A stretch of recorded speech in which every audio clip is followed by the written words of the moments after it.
So we talked this week about demo reel planning, and I had Rick Knowles come in to talk about animation on Wednesday, and what I wanted to do is just talk about what are the highlights this week. And like I said, the big thing, if you can make a demo reel with emotion in the top 30 seconds, and lead the emotion of movement, and as Rick says, in acting is reacting, is weight, sells your timing, the illusion of weight in your characters.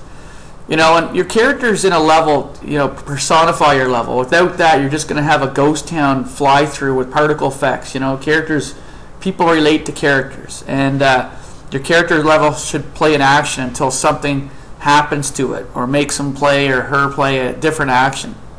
And all action begins with some type of movement. And as Rick said, you don't want the character doing 8 movements at the same time. You want to do it one distinct movement. You don't want to confuse the audience. And the audience emphasizes with emotion. And a scene is like a conflict. It's negotiable.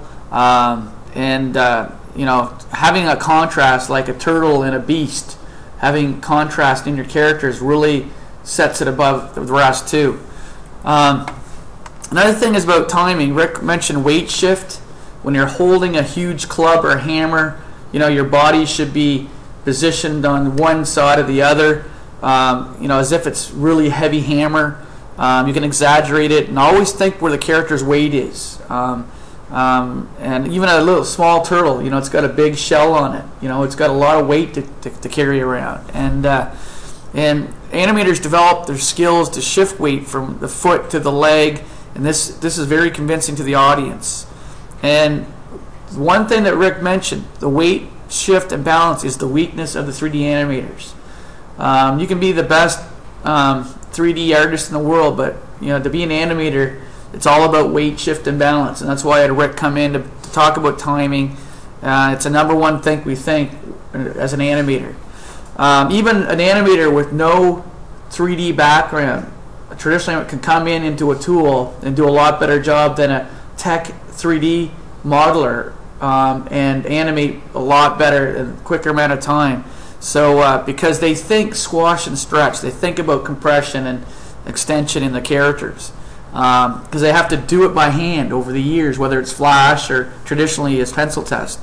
So don't move things in your character simultaneously. Avoid 8 different moves at the same time. Always move your character in parts. Eyes turn first, then follow the rest of the body. Okay, so that's why I really wanted to push this one slide. It's very important.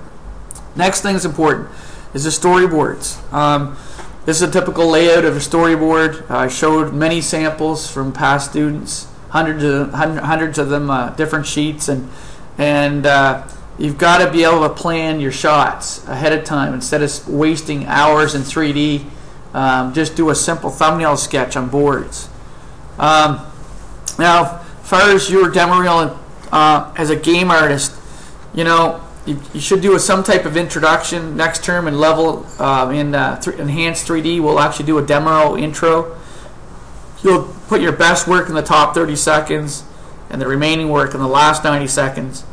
And some of you will have real-time 3D or gameplay content. Some of you have rendered content. Some of you have texture sheets. Some will even have miniatures from my 3D printer or maquettes. The tech cams will have a distinct demo reel. You'll have a lot of character rotations, a lot of character poses with wireframe, with skin and texture blends, and not Da Vinci poses. You want a dynamic pose in your character. And Mudbox has some new pose tools in it. I'm going to show you some of the really neat curve tools. You can actually curve around the arms and pose your arms and legs really neat.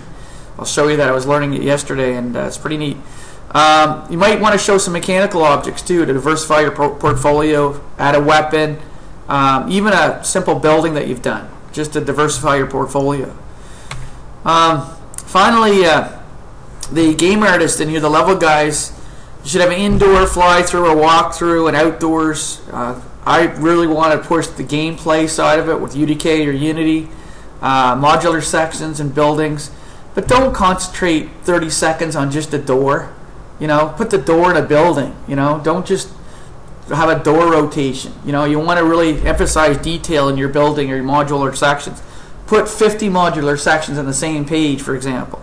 Vehicles, we're going to work on that next term, and props, and we've done a lot of props and texture sheets. But that's just kind of a review, 5-minute review of some of the